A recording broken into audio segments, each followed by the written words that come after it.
Welcome back, y'all, to a brand new edition of the Minigame Project. In this fourth video, I know what number it was. Who said I didn't?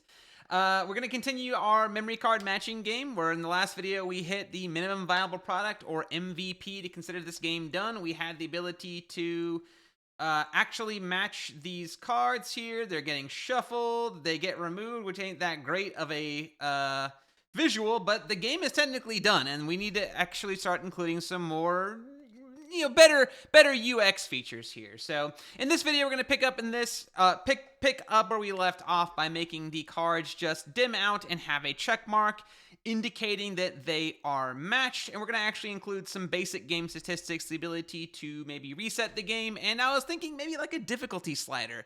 I can show you all some cool dynamic ability to generate from an array some pairs of values based on a difficulty slider value. I think that'd be pretty cool. And then, like I said, after this video, we're going to start actually building out the rest of the site here and maybe deciding on an overall theme and things like that. So yeah, let's go ahead and add some new features to our minigame project. As always, this is a playlist, so if you're winding up here, you can absolutely go grab the last commit from, that's the one I forgot, link-wise. It's always going to be in the description down below, but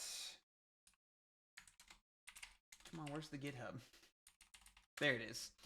You can always go and simply clone the minigame project from our GitHub, and you can go to a specific commit if you would like to follow along with me, or just see where I am at the end of a video. The links will always be down in the README as well. I need to update it with the last video and this one, so there'll be two more coming up. You can grab the playlist for all the follow along here, and like I said, you can always just pick up where we left off from the last video if that's what you want to do. But like I said, let's go ahead and dive on in here rather than dilly-dally about, because there's not much going on here. But as always, why jQuery? 80 million, almost 80 million websites are using it out in the world today. It's not going anywhere. It's an integral part of WordPress still. You can carve out a really good niche how to use it. I got tired of writing MERN stack projects, and I wanted to do something kind of more fun, simple, and fundamental with a multiple JavaScript file, HTML, and CSS file project structure. I haven't made one of those in quite some time, so I wanted to learn how to do that here. And as always, check the description down below for a link to our community membership, where you can get access to AI-based lab reviews or human-based lab reviews, depending on what tier of support you have. Our Discord community, where you have constructive, supportive help from myself, other Covalence staff, Covalence alumni, and even other students along in our courses. You get access to all of our courses, any updates to the courses I make, which I try to do fairly regularly, as in every 2 weeks or so, and any new courses I make, which I'm in the process of making several at the moment. You will have access to them for free with no extra charge. So if you have interest in learning full stack web development, MERN stack, CRUD projects, and all that kind of TypeScript, React Native, my Zero to Hero React course, then check all that stuff out in our community membership found in the description down below as a link to our website. So check that out. Otherwise, like I said, let's dive on into this garbo and actually begin coding some stuff out. So what I want to do now is, because we had left off where the cards are just being removed. Let's find where that is. There we go. Yeah, add style later. Thanks, Pass Luke. So we're going to go ahead and remove that add style later, because we're actually going to add that style now. So rather than just removing the card itself, what do I want to do? Well, instead of just removing them when we pair them like that, I need to tell them that they are somehow, we're going to unflip them. We're going to add a new class called match. So basically we're going to toggle one class off and add another class on. And maybe instead of appending or having what's currently on a card back, oops, I forget we're actually making them from the HTML. What's on the card back is just this generic question mark. Let's make it a green check mark emoji or something instead. Let's have some fun with that and appending some new text content there. And then we're going to figure out how the heck we're going to style it to make it look decent. Now, I had done some work off screen to figure out how I want to style it and explanations into how it works. So let's go ahead and start with the most obvious. I'm going to go ahead and write simply card remove class flipped, because it makes sense. We're going to unflip the card because they're matched, they're good to go. And we're going to go back just looking at our super cool gradient on the back of it. So let's see what that ends up doing for us here. I'm also going to go back to the simpler version without the C's. I'm going to go back to the AABB simple card types just so we can have a quicker game here to test on. So I can always just remove. I'm stupid. I'm so dumb. There we go. All right.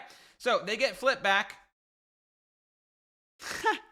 Well, because I didn't disable the click, I could just technically now cheat the game by constantly telling it I'm making 2 matches right there. So, whoops.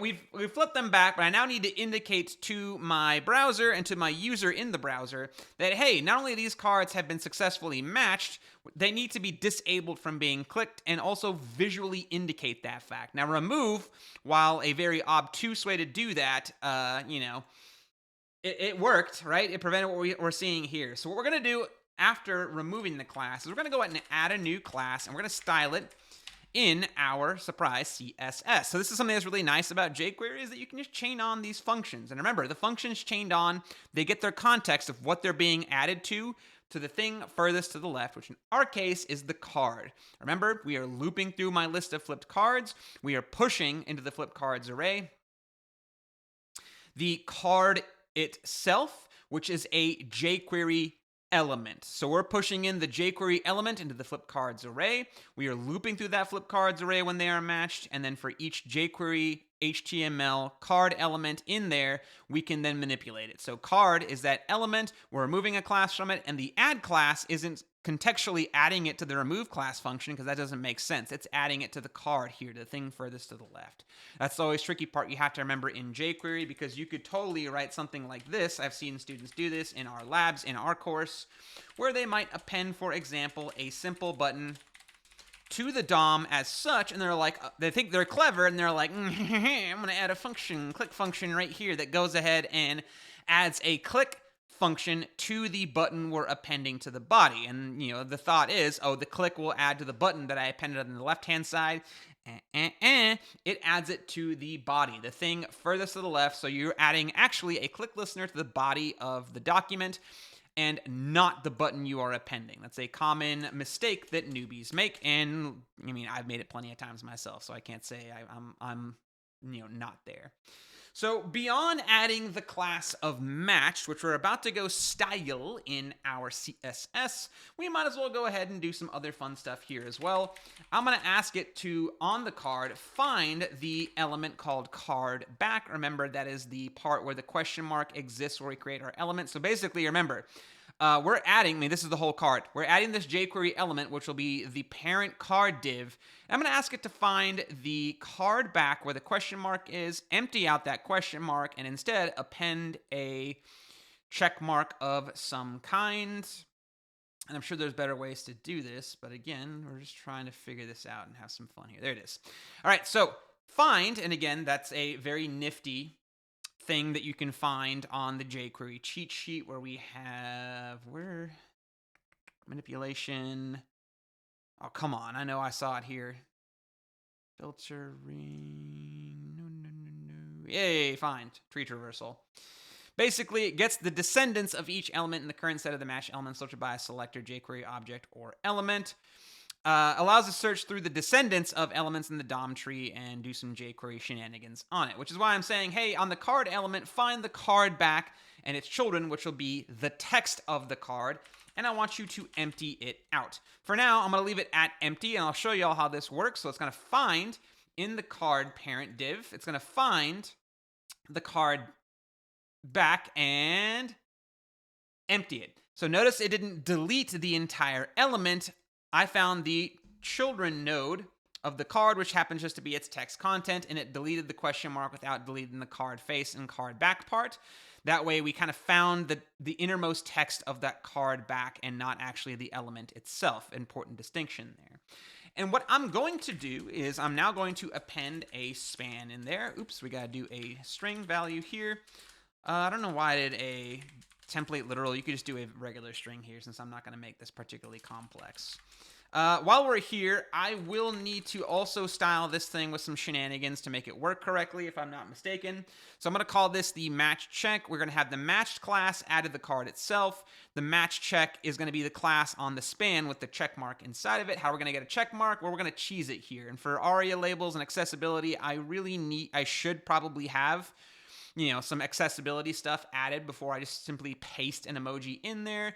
But in modern web development, as long as you have the meta char set UTF-8, I'm pretty sure emojis are safe to paste in there, especially some of the older Unicode ones here. This was added Checkmark was approved in Unicode 1.1, so it's been around for forever. More than likely, modern browsers with accessibility features know how to handle it. I know there's better ways to do it, but we're simply going to copy it here. And if you're wondering where I am, I guess I'll put this in the description down below. I'm on Emojipedia.org, and this is a place that I like to go and search for emojis to use in my side projects. I think maybe it's a millennial thing or a Zoomer thing. I don't know. I like including emojis all over my projects. I feel like it's a quick and easy way to add like icon-esque features without using a whole library or another CSS link or something like that. I know they have limitations and things like that, but I think it's the quickest way to give a little life and like, you know, vibes to my project without actually having to do a whole lot of installations and things like that. So, you know, I'm about that life. So we're going to take and copy that check mark. I mean, heck, you can grab whatever you want. I don't care. We're going to save it in here. We're going to see what it ends up looking like here. It may not, I don't know how it's going to look without any styling whatsoever. That looks pretty good. Crap. I mean, I thought I was going to have to do a whole bunch of styling to make the green check mark do what I think it does. But I guess if it just takes place of the question mark, and the question mark is centered and fairly correctly sized, the check mark just kind of does the job there. So there may not be a CSS needed at all that I thought we were going to have to do. Hey, that's good for me. So, all right. Good thing I tested it first. But like I said, right now we can still click on the cards, which is kind of breaks the game here. So we're going to have to disable that feature somehow. And we'll also have to visually indicate to our users they're not clickable. So like mousing over it and seeing a pointer cursor, probably not a good idea. The fact they have a green check mark is pretty good, but we can still dim them out and maybe shrink them a little to really indicate that these suckers aren't clickable anymore. So in terms of turning off the click, we have two options. We could find these elements and unbind them, meaning we could tell, because remember, we did something called event delegation we talked about in video 2, where we delegated the click event not on the card elements to themselves, but rather to the game board that's watching our clicks, and specifically clicking on card class elements inside. So we would have to get fancy in terms of unbinding. That's the opposite of binding, which is what we've done. By adding a click, we've bound it to these elements into the DOM. Unbinding would mean go find them and unbind that click element. But we have an easier way to handle this problem, where now that I'm adding the matched class to the ones that are matched, all I would need to do in my game core logic is head to where we click on cards to run the logic here, and simply say we're going to stop or return early in two instances. If the card has class match, that's a little jQuery feature there, has class that we already talked about in the flip down yonder, or if our flipped cards array is a length of greater than or equal to 2, we're going to make sure that people can't like be spam clicking card pairs as fast as they possibly can. I'm going to prevent them from clicking and flipping and matching cards by spam clicking the page as fast as they possibly can. I mean, that's kind of, removes the purpose of the game. That way they can't just click through all the cards as fast as possible. See that? So, I mean, you can't hear my mouse, but I'm clicking across all of them. And I want to make sure that someone can't match them by spam clicking like a crazy person across the screen. So, there we go. All right, so now that I've added an early return case in the event that the flip cards array is bigger than 2, or if they have the match class, check it out. I'm now clicking on the check mark or the matched cards, and they are no longer firing incorrectly. And now the game has this additional feature, not just by removing cards, but by actually preventing or adding an early return to our click handler to handle that case. So here we go. Let's go ahead and add a new CSS class. We're going to add the matched class. And what we're going to do is we're going to turn our cursor back into default. That will indicate to our users that on that matched class, they will no longer be able to click them. See, the finger pointer went away, and now it's back to the default cursor. That is a very quick visual indicator to our users that something is no longer interactable. But that's not quite enough. We're going to do some other stuff. Let's go ahead and remove the box shadow off the card. So as we can see, the box shadow was given that, as what I defined as that tangible feeling in the first video, I think, when I was styling these cards here.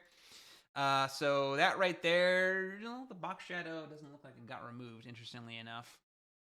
Oh, we're going to leave that there anyway, because the big thing I want to do here is add two things, which is scaling down the opacity and transform scale is a very cool feature to simply scale something down or up. So I'm going to make it slightly smaller than it was before, add some opacity right there, and let's check out what happens. So let's go ahead and do that.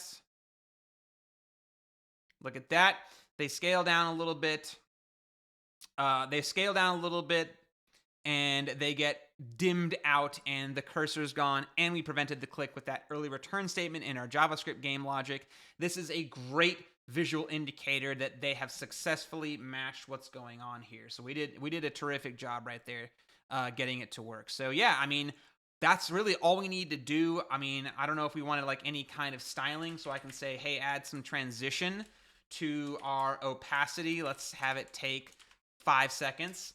And if we add a transform, let's make it take 10 seconds. And you're wondering, Luke, what are you doing? That's a long time. Well, I want to point out, I want to see if this actually works here or not, because we're removing that flipped class. And I'm curious to see what this will end up looking like. So there is the opacity and the scaling. And because we're doing the unflipping, that's also getting caught up in this new transition timer. So as we can see, that was a very slow animation to mark them out there, so we can reduce those values here. But I want to point out that you don't have to have this in here because I think it looks totally fine without this. But I want to remind y'all that when you do transforms or translates and things like that, a lot of the times it's nice to have a transition in there because it makes it feel smoother rather than instantaneous, right? The whole idea behind like good CSS design, especially with animation, is that you want to, I mean, when you first learn it, you tend to go overboard. Guilty as charged. And then over time, you try to make it as not noticeable as possible. If you're CSS animating and adding transition timers to stuff, and you make it as not noticeable as possible, that means you're doing your job really well. Like the best kind of animations I've learned are the ones you don't really notice, but they're there and it's kind of intuitively feels natural on the screen or something like that. So we're going to make this more like 0.3. We're going to make them both 0.3. We're going to make them the same time. We're going to see if that feels a little bit better than what we had going on here. So let's see.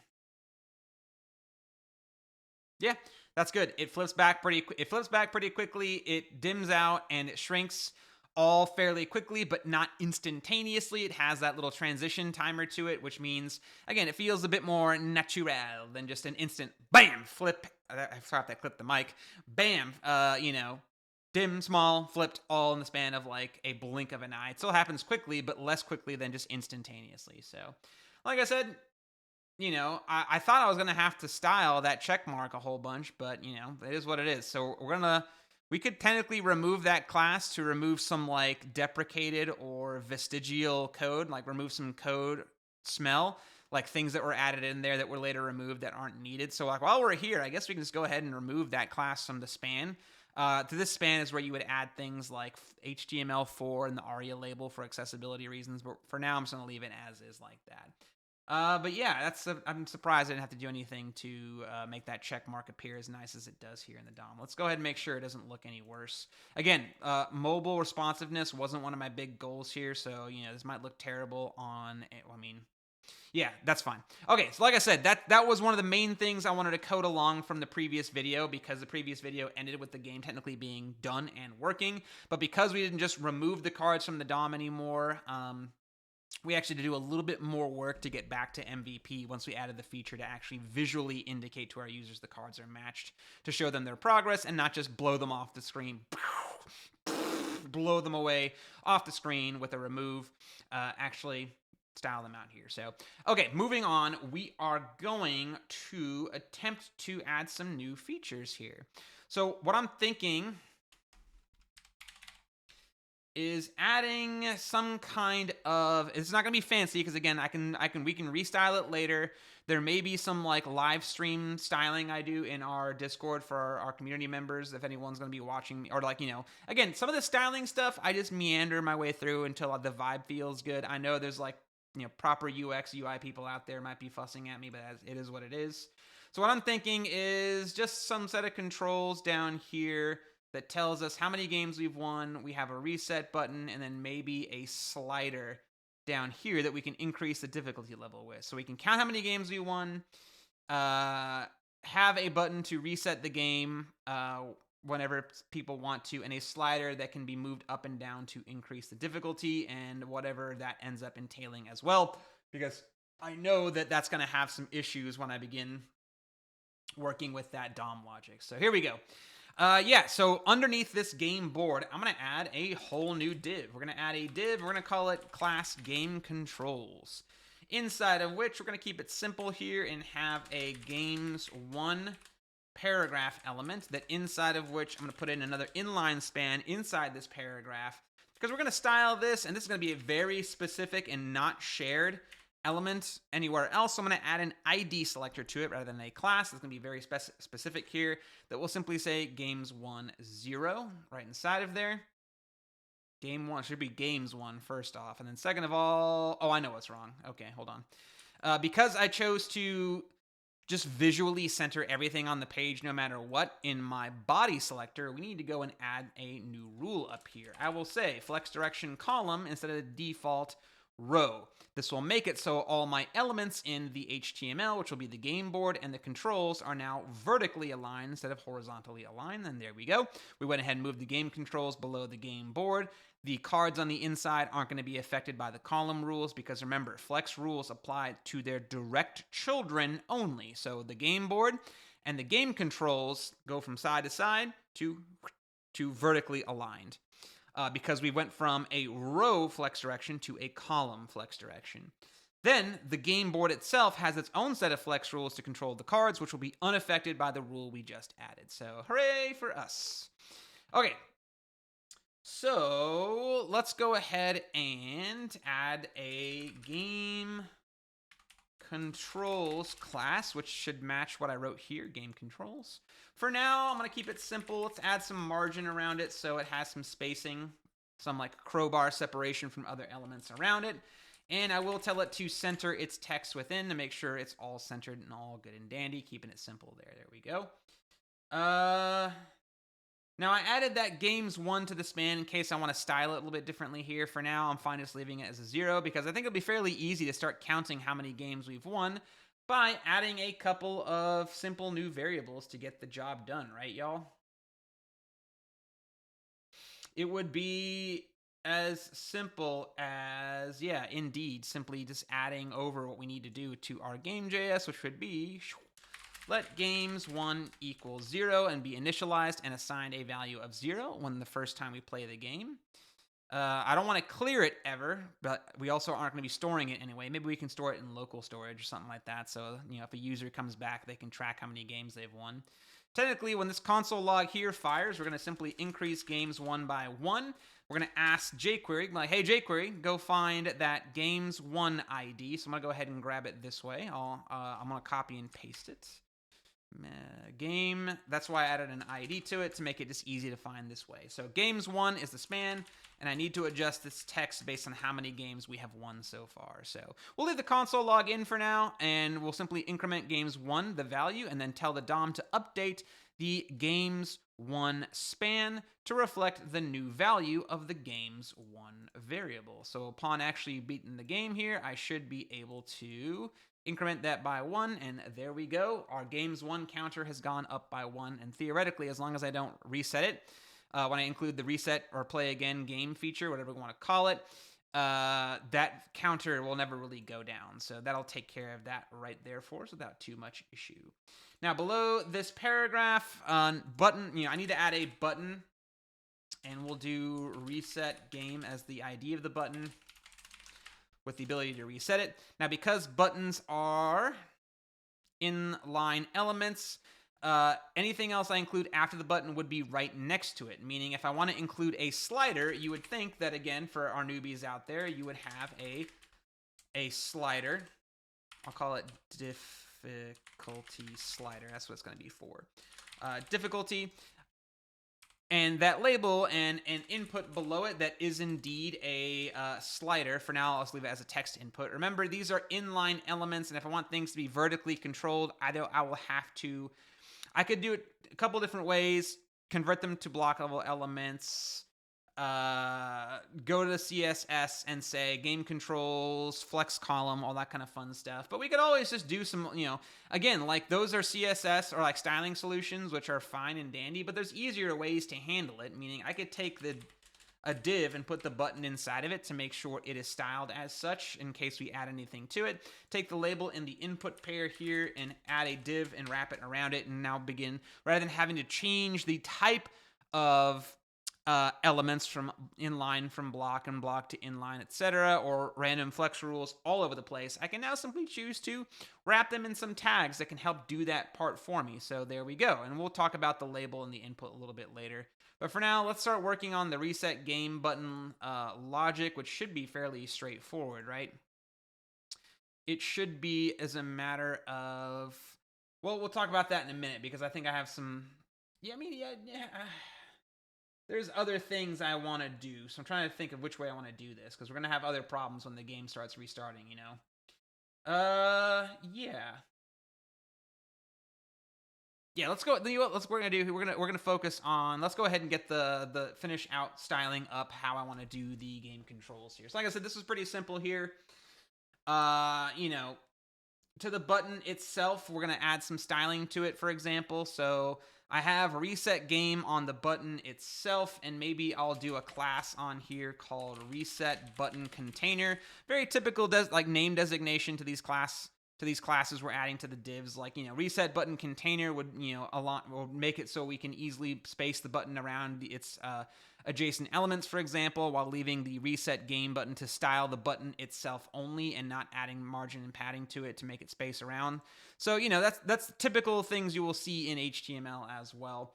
And we could rock it that way. That's fine, And I could do the same thing for the slider down here to this div. I can add class equals difficulty slider container in case I end up styling it there. The label for is totally fine. And again, if you wanted to actually do a slider instead of text, obviously it's range. For styling purposes, and because typically this is the common way of adding correct accessibility stuff to labels and inputs, the for attribute typically ends up matching the ID of the input it's intended for in case it's not visible, for example. So that's typically done that way. And, for slider difficulty, you can adjust this based on how difficult you want to make this game. If you happen to make it pretty difficult, share a GitHub repo, a code pen, your deployed version of this already down in the comments below and show me what you're working on. But we're going to do a simple min of 1, a max of 5, and a default value of 1 for our slider here. So that right there should give us a nice difficulty slider that can go up and down with default styling, starting at 1 and maxing at 5. We're going to do some math around that will scale the difficulty of the game as it goes through, right? That's going to be our goal here. So, like I said, let's go back into how we're going to finish styling out all of our stuff here. To our reset button container, that is the div that wraps the button itself. Maybe I'll add some margin around the button for spacing. So I'll add some in the Y direction. That way it spaces it a little bit above and below so things aren't as squished together. As far as making the button look kind of cool, this is where I wish I had something like Bootstrap, Bulma, Tailwind, although Tailwind will be just as much work as we're about to do here because Tailwind is still a bunch of CSS just written into class names. But maybe Tailwind and Daisy UI where I could do button primary and call it a day. But no, I actually have to figure out how to do this myself, so we'll see what we're going to do. I'm going to tell the button to fill its parent's container width. I will give it a max width as well to say, hey, in case the screen size is really big and the container is really long, don't just make the button get that big. So I said this is going to be mobile responsive, but this is a kind of a common and very low level, no media query stuff here to scale stuff where you make it, for the most part, like this would be my mobile responsiveness, is just make it as big as the parent container is. And the desktop size responsiveness is saying, but if it gets too big, don't let the button grow too wide, right? So it gets pretty big there, but it's not going to get, as you can see, it's not going to keep stretching the bigger the screen is, right? So it's just going to be based on that parent container size for however big that div ends up being there. It's a common tactic to prevent something from becoming too wide, for example. We can do some trickery to center the button in case it is not inside of that element. We can do margin 0 auto. We'll always center it right there for us, which is a good trick to know how to do. We're going to add some padding to the inside of the button right there. So a padding of just like 10 pixels makes the button a little bit bigger, but not too crazy looking, know what I'm saying? We're going to add what else? We're going to change the font size of the button to give it like, I don't know, a little bit bigger text if we wanted to. Again, these are just things that I'm considering doing for a big old button here. It's going to be very mainstay that we're looking at, right? So there's our font size, cursor pointer. Got to make sure a button has a pointer on there. We got to make sure that's going on. I'm going to remove the border from the button as well.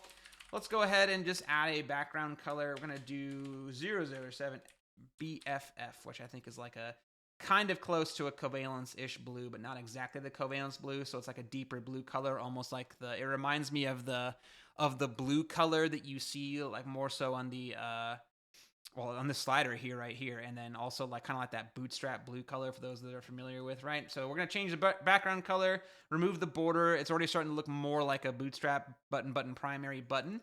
But as y'all know, we got to change the text color to a white color. Now I was about to write white, but we can also just do hex FFFFF just to be more consistent and staying with hex codes and not switching what kinds of codes we're doing.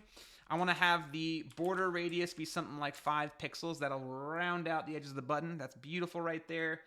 And once we get there, we want to add a feature that will eventually transition the button when we hover over it. Because when I hover over it, I want to make it look like it can be clicked on more so, like, because again, like when you have like a mouse hover and a click, typically that does like effects to the button. So I'm going to say that when we add a hover or click feature to it, I want to add a transition to the background color property changing, which will be, as y'all guessed it, about 0.3 seconds. That's what I was using earlier for my transition timer up here. It's like that's like my default test value I go with. So there's my transition to say, hey, if the background color property changes, make it take about 0.3 seconds in transition and not just instantly. Because I'm going to do the following pseudo selector that says, hey, when I mouse hover over the button, I wish to apply the following style. We're going to make it a darker shade of that blue, which I think I had written down in my notes as 0056B3.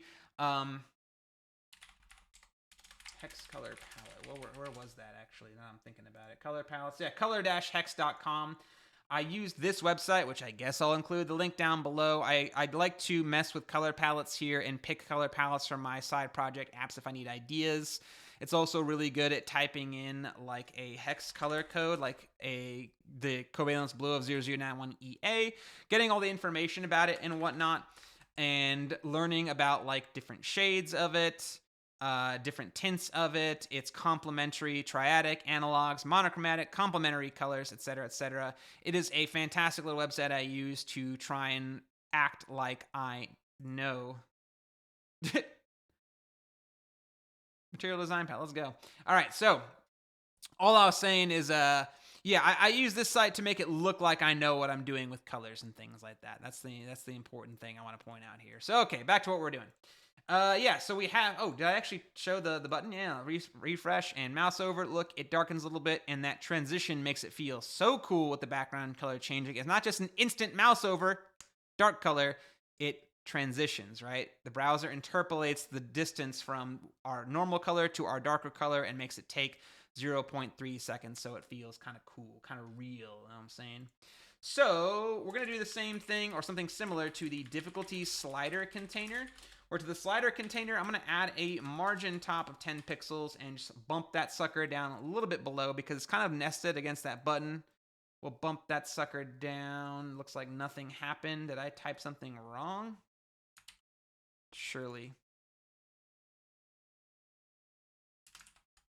Did I type it wrong? Difficulty slider container. No, I didn't really. I guess 10 pixels top is not a very visibly different thing there. But yeah, it is what it is. We can always make it more later if I want to. But I just wanted to bump it down a little bit from the previous button element. So we're going to add to our difficulty slider itself. Same little trickery where I'll say 100% width available for it, and we're going to adjust its max width to be 300 pixels. That way it grows in size. There we go. That's what I'm talking about. That way that difficulty slider has the label appearing above it. It takes the full width of its parent element, but doesn't get too crazy big in there whatsoever. So there we go. We have our game controls now. Again, these are as simple as they need to be. They don't need to be overly complex. You can add whatever additional style you want. And again, in the future, I'll probably be adjusting these to have a consistent theme across all of our games. So be prepared for me to come in here and mess around with it in the future if you do style it yourself, and just take notes on how I end up changing it, right? So, okay, we need to add a couple features to the cards here in terms of the game. And I'm about 35 minutes long, and I can probably get reset game going, and I can probably finish out the difficulty slider too. Yeah, I mean, I'll let this video go along. Sorry, the little mini edit there, little pause and edit. In place editing. I was going to try to determine how much more I wanted to talk. And I said these are going to be about 40 minutes to an hour, and I'm going to stay true to my word. I'm going to try and keep it under an hour, but try and get as much as I can done. So, in terms of counting the game, that was pretty straightforward and pretty simple. But now we have to do a couple of new things when a game starts. For example, when I reset the game, I'm going to need to also reset a couple of values, such as our match counter. It goes back, because remember, the match counter is what tells us have we completed the game or not. If the match counter is half the length of the array value, then boom, all matches are made. So if I click reset game, that would have to reset, right? We also have to make sure that any currently selected cards, like what if they click reset game and they've currently selected 2 cards, or a card in the flip cards array, and now they click reset game, I'll have to empty that back out. I'll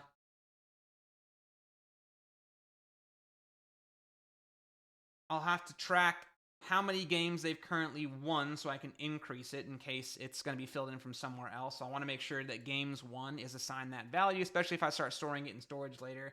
Then I have to determine how to build out my cards here. So that's what we're going to do. I think that's a pretty cool way to do it. Yeah, that makes sense. Okay, so yeah, those are some of the changes we're gonna work on. So let's get her done, y'all. First and foremost, to add our difficulty slider and I'm gonna go ahead and get rid of this comment from a long time ago from the first video. We can make it pretty simple to start a game fresh over. So when the document is ready, even though my script is loaded in the bottom of the document body, I don't need to include this document ready function, but it's going to keep it separated away from my memory game, IIFE, we talked about in the first game. I'm going to say, hey, jQuery, find that reset game button, and when we're going to bind a click listener to it that will run the following function. It will simply start the memory game over again. But like I said, there's going to be a couple of things we're going to have to add in there to make sure they are emptied in between games. So once I select a card, reset it, like I said, it restarts the game, no problem. But I wonder if that's going to, yeah, see? So there, look at that. We caused a bug already because I clicked a card, I clicked reset game, but because I didn't reset or clear out my flipped cards array, it reset the game by displaying the fresh shuffled cards and stuff like that, but it recognized that I still had a card type of whatever this is inside the flip cards array. So I had a card A inside the flip cards array still from the previous time I started the game. So like I said, we're going to have to add some new features here. So like I said, we will clear out in case there are any match counters currently going on, reassign that back to 0. Empty out my flipped cards array back to an empty array. And while we're here, I'll say games 1 is the, hey jQuery, find the games 1 span and grab the text out of it and make sure that games 1 is not reassigned back to 0. And maybe this will be later where we pull it from local storage if we're going to be storing how many games someone has won. So on subsequent visits, they have a counter from the last time and not just this current session. I mean, it really depends on what we want to do. So reset game, and this should not cause any weird bugs now. Yeah, see, it didn't think I won the game because I reset my match counter, and now it recognizes I won the game. Games 1 is still 1. It recognizes nothing's changed. Let's make sure that nothing bugs here if I find the A this time. Hey, look at that. So it recognized that this is a whole new game. So reset game is already pretty much working. That was fairly straightforward to get it working there. Now, in terms of reset game and the difficulty counter, there'll be a little bit more work that we have to do here. Because now I have to figure out, how do I make this card types array scale based on some arbitrary difficulty that we're going to be doing some math on, for example, right? And when I start the game, I need to be able to start it with a difficulty such as a default value. Then when I click reset game, or when I mess with the slider, right? So we're going to have those as both of those things added in here. So along with the reset game button, I will say find the difficulty slider input in the DOM, and let's bind an on input change listener that says, hey, run the following code when the value or the input on that difficulty slider changes. And what we can do actually is check this out. I'm going to console log this, which, remember, the jQuery, this is the element this event is happening on. I'm going to console log its value. So check it out. We have 1, 2, 3, 4, 5, right? It starts at 1 and it goes up to 5. We can go back down to 1 as well. So we can scale the game now based on this difficulty slider, but we also want to make sure that when we click reset game, it doesn't go back to 1, that if we set it to 3 and start the game, or reset the game on 3, we want it to stick there as well. So that right there, console log, is pretty straightforward, right? Like, there really isn't too much to worry about, but let's go talk about how we can now include it. So so when we initialize the game, we're going to pass in a new parameter that will signify, that will represent the difficulty of the game, and we're going to assign it a default value of 1 for difficulty, right? That's going to be the difficulty of the game.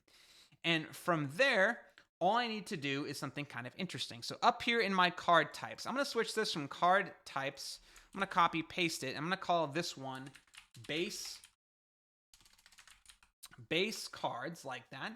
And in my base cards, I'm going to go and just handwrite how difficult I may want my game to ever get, and I can always adjust these values later, because remember, my slider goes from 1 to 5, so I probably want to make sure it can go from 1 to whatever the amount of letters I have is. So I have like the base cards that are available. I'm going to leave my card types alone for now. But what we're going to do is when we start the game, and again, this could just be an empty array for now, because I can reassign it later, for example, or mess with it later. So I'm going to switch this from a const to a let to make sure I'm allowing myself to reassign a new array value, because what we're going to do before we shuffle and place and click handle the cards, which we'll have to discuss here in just a moment as well, I need to also get from my base cards a dynamic pairing of letters, because I have to generate a pair of letters, and this is just a bunch of single letters of the alphabet, right? So what I need to do is take my card types array and reassign it a new array based on our pairings of cards. So bear with me. What we're going to do is bar base cards slice 0 up to difficulty. So what that does for us is it's going to generate an array, obviously. It's going to take the first part of the difficulty elements from the base cards. So if the difficulty is 3, it will produce A, B, C, because it'll be 0, 1, 2, and 3 not inclusive on slices, so it'll be A, B, C, right? That's what it's going to do there. And what we're going to do is take those letters and pair them up. I don't know why I scroll so far down, because trying to talk and code, y'all, is more difficult than it actually seems. And I've had plenty of practice at it. I've been yapping for years on video. And what we're going to do is we're going to concat it. So we're going to take this array and concatenate it with another array that'll be the same thing. So this is the genius that I have come up with to make this sliding difficulty scale.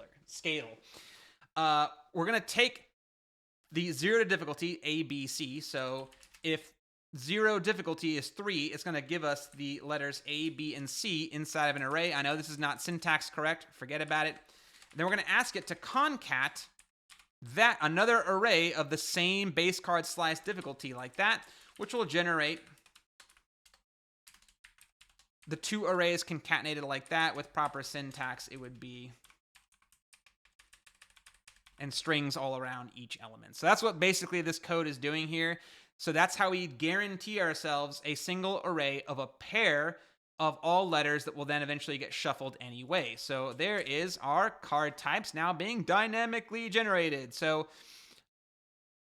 theoretically, I could leave this as an empty array for its initial draw. So there it is. There's the first one. The difficulty is 1, which is just 2 cards, right? So as I increase the difficulty slider, that difficulty should be changing. The slices should be changing. We should be getting more pairs of letters being concatenated together. So let's actually try and incorporate that now, shall we?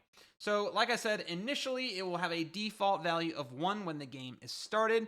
But as I adjust this this value, all I need to do is change it, honestly, from console log to memory game.start, because we already console logged the value. I believe it's a string, so more than likely JavaScript will implicitly coerce it from a string to a number to make sure it's all matched up and good to go. I'm fine working with implicit coercion here.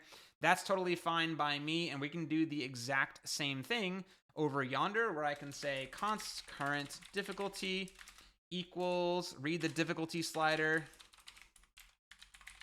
element and grab its value, because we use .val for inputs, .text for other regular text elements. And I will feed it in the current difficulty when we click on reset game. That way it doesn't default back to 1. It will read the current value in the slider and be good to go. So if I refresh the game, check it out, I can now have as difficult game as I want. And other features we might include in a future video is like disabling it when the game starts officially. That way they can't just arbitrarily move the difficulty up and down and cause more bugs, etc., etc. So yeah, there y'all go. There are some cool features in our memory card matching game. And check it out. I've now increased the difficulty. I've got it going here. Let's bump it up 1. So there's a little feature I'll have to think about already, is making this a bit more evenly spaced with some cool rules we could do in CSS. I can make it so there is a debounce on the difficulty. So instead of just like up and down seeing the spam like crazy, we can add what's called a debounce. That way when a user is doing this on the difficulty slider, this crap isn't happening. It would actually be delaying or constantly debouncing a function to run at a later time until a threshold of, say, oh, he's now released it for a second, now switch the difficulty over, so we don't spam ourselves over and over and over with what I'm looking at here, right? So yeah, so there we go. I mean, I got the game technically donezo. I'm just playing through it another difficulty setting here, and game's 1-2. Let's go, y'all. Reset, same difficulty. Reset, same difficulty. So yeah, y'all saw how to dynamically... Oh, one more thing before I end this video. Now, remember what's happening when we initialize the game. We are adding a click handler over and over and over again, which technically I do not need to do. This is technically binding multiple click handlers to the game board. And because of the way we wrote it with event delegation, it's not causing a bug that is causing the... See? It is not causing the cards to receive and run like 15 different click handlers on every time I reset the game, thankfully. But we still need to talk about how to unbind something, because it can lead to unintended behaviors if we're not careful, like the click event being fired multiple times for a single click action, which I see my students do all the time in their first DOM and JavaScript labs. The DOM JavaScript and jQuery JavaScript DOM manipulation labs, right? So we need to find a way to unbind it and then rebind it, which was very easy. We could, for example, just say, hey, on the game board, turn off the existing click handler that happens on card elements and then turn it back on. Because remember, it'll get the context furthest to the left back to the game board. That shouldn't break anything whatsoever, right? So we still have the game working as is, as we can see. And nothing has broken. Boom. So there we go. Wait, game's 1-2, because I beat this one. Okay, so hold on. For some reason, I saw 2 console logs, and I was like, I just said it shouldn't fire twice. So there we go. There, okay, that's fine. See, so that's a very easy way to unbind it. Something else we could also consider is just taking it out of a function and running it when the game initializes, aka with like our, outside of our public API, just having it run like our variables up here, just running that code outside of a function means it runs without having to be invoked. But I want to keep it inside the function because I like the option 1 solution of simply turning or unbinding the event and rebinding a new one to make sure that we are not stacking click events on the same element over and over and over again, right? So like I said, we could have moved it outside the initialize game function to ensure it's only bound once in our initial setup, just move it outside the function. Or like I said, we can unbind before rebinding, and that will make sure that our code in initialize stays the same. and we simply prevent a bug from happening later. So yeah, I think some pretty cool features of the game. I mean, this is now not only this is beyond minimum viable product. We've added some new features to the game that are really cool here. And next thing, like I said, we'll fix that difficulty slider bug here, maybe some different styling that I'll do later. And then what we're gonna do is actually begin building this into a website. So I'm gonna have to try to convert how I'm structuring this stuff here into more website structure, and I'm gonna miss not having components like navbar or drawer or button elements. So we'll have to figure out ways to make like global components in a way so I can reuse them for themes across the site. And I'm excited. Like this is our first game done, and I can't wait to see the next one. So remember, do the YouTube stuff. Like, comment, subscribe. Leave me some feedback on how you want to see this game progress. Game ideas. Remember, I'm not a game dev, so whatever idea you give me, make it simple. Or I will make it the simplest version possible. Like, you know, even looking into things like Pong will require physics and whatnot that I don't want to write myself. We'll probably include other like JavaScript libraries. I've been looking into Phaser and things like that to bring in some basic physics to bouncing a ball off a paddle, for example, for Pong or Breakout. We'll see. I'm going to start with the simple ones, things like this, Snake, other point and click games, you know. We're going to keep it nothing too crazy. So yeah, that, like I said, like, comment, subscribe, leave me some feedback. Check out the description down below for all the relevant links, and I'll see y'all in the next video.